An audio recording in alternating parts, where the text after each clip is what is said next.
I'm sure they will. Thanks very much, Chris. You know, October is also National Breast Cancer Awareness Month, and breast cancer is the most common cancer that many women will face. Here with more about breast cancer awareness later in life is Ruth Tietz, the Director of Marketing for Baptist Health System. And Ruth, thanks for being with us. Thank you. Very timely talk today. What do you got for us? Well, absolutely. It's a little different as we continue in the aging process.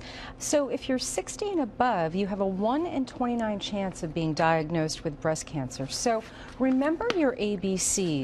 That annual mammogram starting at age 40 or earlier if your doctor tells you so or you have a family history.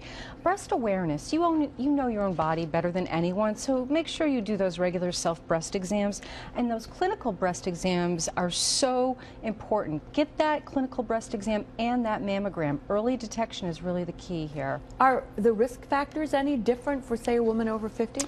You know, they can be, but some of the ones that are controllable, and those are the ones I really want to focus on, is losing weight if you need to, especially if you've been through menopause. More fat tissue equals more estrogen, which increases your risk. So really get yourself to a healthy weight and trying hard to hang on to it.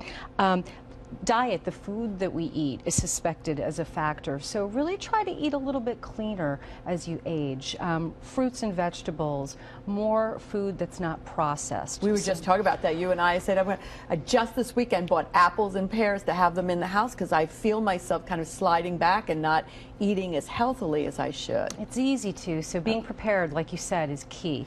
Yeah, and getting that mammogram. That mammogram can find something that your doctor or you could miss really early before it becomes an issue, so it's so important. If you're diagnosed, what do you say then?